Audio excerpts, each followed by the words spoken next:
Lisa Leslie saying the quiet part out loud. Why can't these ladies make simple layups? Did you catch what Lisa Leslie said on Angel Reese's podcast? The WNBA legend gave Angel some honest advice, right to her face. She told her it's time to tighten up her layup game. This wasn't gossip or behind-the-scenes chatter.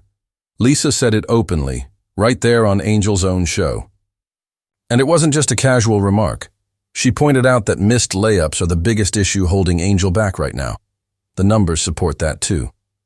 Angel is only making 40% of her two-point attempts, and that's a real obstacle to reaching her full potential in the league. Now the big question is, will Angel take the advice from a Hall of Famer or keep leaving points on the table? Getting better at her layups, right? That's what Lisa Leslie said, straight, point blank. Angel Reese, you want advice from me? You got to get better on your layups. Imagine sitting across from a WNBA legend and hearing her tell you, to your face, that your layups need serious work. That's exactly what happened when Lisa Leslie joined Angel Reese on her podcast. Lisa didn't show up just to hand out compliments or play it safe. Instead, she offered a refreshingly honest take on Reese's game, one that caught a lot of listeners off guard. Hoops game where she literally needs to put up like 300 shots a day. And I'm not kidding. Like 200 or 300 shots a day, and that's missed layups. She's 6'3" or 6'4", can't hit a layup to save her life. And literal videos have went mega viral of just her missing layups in games. It was a moment that stopped everyone in their tracks. Lisa Leslie, one of the most dominant centers in WNBA history, looked Angel Reese in the eye and told her exactly what needed to change. "The biggest advice I have for you is how you shoot your layups," she said confidently, without sugarcoating it. This wasn't a small side note wrapped in praise. It was presented as the main thing standing between Reese and her full potential. But I tend to think this is a tiny bit embarrassment that someone that considers herself the face of the WNBA, the second biggest star in the WNBA, and she needs remedial work on shooting layups. What makes this exchange even more striking is the setting. Most guests on a podcast come to flatter the host, share a few jokes, and promote their latest projects. But Lisa Leslie turned Angel Reese's own platform into a spontaneous coaching session. She gave Reese feedback that's usually only heard behind closed doors during practice. And the fact that this all took place in front of an audience, where thousands of fans could hear it, takes the critique to a whole new level. Let's give her credit for trying to evolve her game. We have to give her a little credit. I think she realizes my game is incomplete. Leslie's feedback holds serious weight because of her incredible resume. We're talking about a 3-time WNBA MVP, a 4-time Olympic gold medalist, and a 2-time WNBA champion.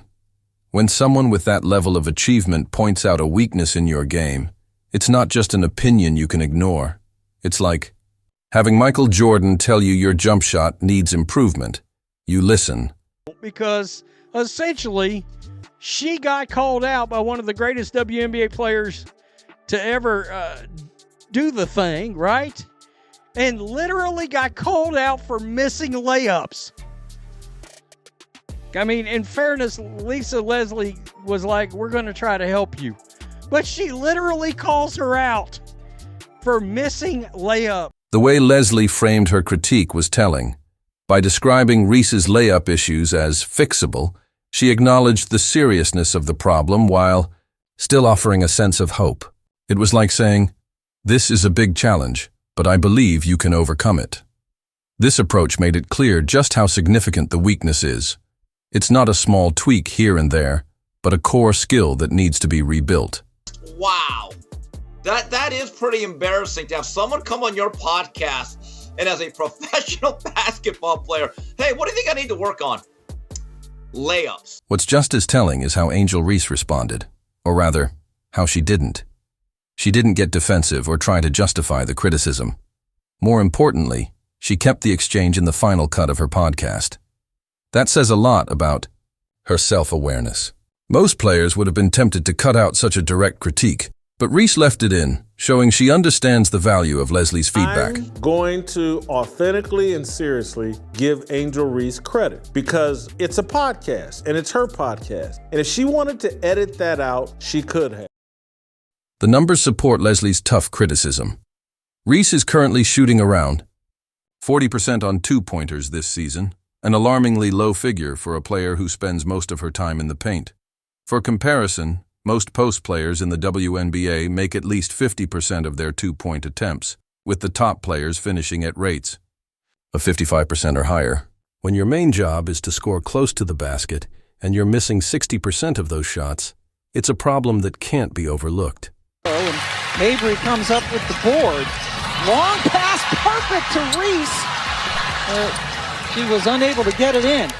And they play some beautiful basketball. Again, no Brianna Stewart today. Chicago's missed 7 straight shots. That's go off all screen, so she's not getting any easy look.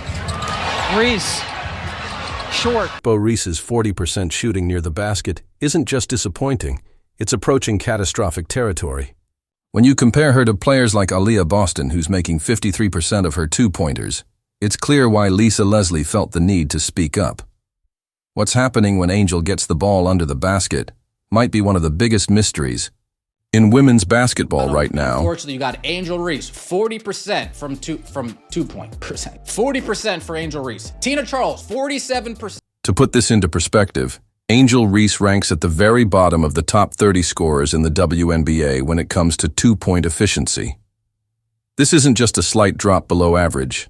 Her numbers stand out for all the wrong reasons. Even Tina Charles, who's not seen as an elite finisher by today's standards, is shooting 47% from two-point range, a full 7 percentage points higher than Reese. Tina Charles shoots a little bit more middies, so I can see why her percentage isn't as high as where it should be, but Angel Reese shooting 40%? That's disastrous, folks. That's not good at all. What makes this so puzzling is that Angel Reese dominates the offensive glass. She has an incredible knack for positioning herself perfectly for rebounds, showing elite instincts and hustle. But then, something odd happens. Those hard-earned second chances often go to waste. She'll grab an offensive rebound, have a clear advantage over defenders who are out of position, and still miss what should be an easy bucket. They don't practice nearly enough. Repetition, repetition, repetition, repetition. They get into the league and they stop with the fundamentals. They get into the league and they think they've made it, and then they stop grinding. Have you watched Angel Reese in transition? That's where things get even more puzzling. She'll outrun everyone down the court with her speed and athleticism, receive a perfect pass, and then miss the layup off the backboard. These aren't contested shots with defenders all over her. These are chances where NBA players would be thinking about which dunk to throw down, not whether they'll make the shot. I just don't know if it's fixable. This isn't Steve Sachs with problems with the yips. The real concern isn't just the missed points, it's what might be going on in Angel Reese's head when she approaches the basket. Some basketball analysts have started comparing her struggles to the yips, that dreaded psychological block where athletes suddenly lose the ability to perform basic skills they've mastered countless times. It's like a disconnect between the brain and the body, where overthinking causes a breakdown in execution. No, I think a technical flaw can be fixed, okay? The yips, I think, is much deep-seated mentally, where it's almost I completely disagree with that. When you miss wide-open layups, 4 in a row, sometimes with no defender in sight, it makes you wonder if there's more going on than just a technical issue. Is she second-guessing herself? Is she rushing? For a player with Reese's athletic abilities, these misses don't add up from a purely physical perspective. There's no reason there should be a regression in your game once you get into the WNBA. Once you get into the W, then you literally have everything at your disposal. You call your trainers up, meet me at the gym. You call your coach up, meet me in the office. You call your teammates up, let's get together collectively and start working on something. What makes all of this even more surprising is that we're talking about a 6'3" elite athlete who can out-jump, out-muscle, and outwork most of her opponents. Her rebounding stats show she has incredible coordination and timing. Yet somehow, That same coordination seems to disappear when it's time to finish near the basket. Well, that's exactly what Lisa Leslie is saying, in a very nice, respectful manner. But she's saying post players are not that good, because she wouldn't have been making this comment if it wasn't just one. If it was just one post player, she's not making this comment. If it was just Angel Reese. This isn't just about shooting. Form. When you're that close to the basket at 6'3", with that level of athleticism, shooting 40% is mind-boggling. Youth basketball coaches expect better from middle school players. College athletes who shoot that poorly from two-point range typically don't see much playing time in the pros. It's every big in the WNBA, damn near. Not named Asia Wilson or Nafisa Collier. Everybody else falls in this in this category. Leslie's criticism of Angel Reese isn't an isolated incident. It highlights a larger issue threatening the entire WNBA. When Leslie appeared on the Bo podcast, she revealed something startling. Casual viewers are actually turning off their TVs after watching professional athletes repeatedly miss shots that even high school players can make consistent. One of the reasons why women's basketball, WNBA, hasn't really popped off like that is because casual fans would tune in occasionally, give it a shot, nothing else on TV, okay, let me give it a shot. We'd watch, we'd observe, and then we'd see missed layup after missed layup after missed layup. This isn't just about one player struggling. It's a league-wide issue that's driving potential fans away. Lisa Leslie didn't hold back when addressing the crisis. She called out all the post players who can't execute the basics, can't make a simple layup off the backboard or a soft touch off the glass. When a legend like Leslie has to publicly call out an entire position group, you know the problem has reached a tipping point. After 4 missed layups from point-blank range, right underneath the basket, hitting the backboard, hitting the bottom of the rim, we changed the channel. We said, I gave it a chance, time to go watch paint dry, right? I gave it a chance, time to go do anything but this. What's truly shocking is that this issue affects seasoned veterans across the league. These aren't rookies. These are experienced professionals who somehow still haven't mastered what should be automatic buckets. The effect on viewership is devastating.